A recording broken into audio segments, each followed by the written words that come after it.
Ramagundam police commissioner Mancherial DCP ఆదేశాల మేరకు ACP Jaipur ఆధ్వర్యంలో మంచిర్యాల జిల్లా చెన్నూరు పట్టణంలో ఆపరేషన్ చబూత్రా కార్యక్రమం నిర్వహించారు. ఈ సందర్భంగా 5 టీములుగా ఏర్పడి విస్తృతంగా వాహన తనిఖీలు చేపట్టారు. ఈ సందర్భంగా ఏసీపీ మాట్లాడుతూ మద్యం సేవించి వాహనం నడిపే వారిపై జులాయిగా తిరుగుతూ బహిరంగ ప్రదేశాలలో మద్యం సేవించే వారిని పట్టుకుని కేసులు నమోదు చేయడం జరుగుతుందని తెలియజేశారు. కేసులు నమోదు చేయడమే కాకుండా జైలుకు కూడా పంపడం జరుగుతుందన్నారు. ఎవరు కూడా నెంబర్ ప్లేట్ లేని వాహనాలు కొనవద్దన్నారు. ఒకవేళ తగిన పత్రాలు లేకుండా వాహనం నడుపుతూ పట్టుబడితే ఖచ్చితంగా వాహనాన్ని సీజ్ చేస్తామన్నారు.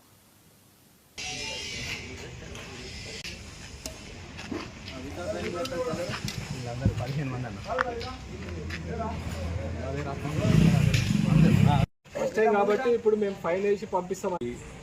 రోడ్ సైడ్ రోమియోలు, తర్వాత speed driving, rash driving, number లేని వెహికల్స్, drunk and drive, open drink చేసేటోళ్ళు, యూటింగ్ చేసేటోళ్ళందరినీ కూడా సాయంత్రం 5 నుంచి మేము ఇప్పటివరకు ఆపరేట్ చేయడం జరిగింది. సుమారు 5 టీములు పట్టణంలో దీని మీద ఆపరేట్ చేయడం జరిగింది. ఈ డ్రంక్ అండ్ డ్రైవ్ చేసిన వాళ్ళకి ఈ మధ్య కాలంలో మనం 30 మెంబర్స్ని మనం ఈరోజు ఫైన్ వేయడం జరిగింది. జైలుకు కూడా 15 మందిని జైలుకు పంపేయడం జరిగింది. దయచేసి మళ్ళీ డబుల్ రిపీట్ అయినా లేకుంటే ఎవరైనా కూడా డ్రంక్ అండ్ డ్రైవ్ చేస్తే మాత్రం కఠినమైన చర్యలు తీసుకుంటాం. నంబర్ ప్లేట్ లేని బండ్లని చాలామంది విలేజ్లలో కొంటున్నట్టు తెలుస్తుంది. ఇవన్నీ కూడా దొంగ బండ్లే ఉంటాయి. దాదాపు ఎక్కడనో మెట్రోపాలిటన్ సిటీలలో దొంగతనం చేసి ఇక్కడ ఇంటీరియర్ విలేజ్లలో అమ్ముతారు. 10,000కు 15,000కు అమ్మితే వీళ్ళు తీసుకుంటున్నారు.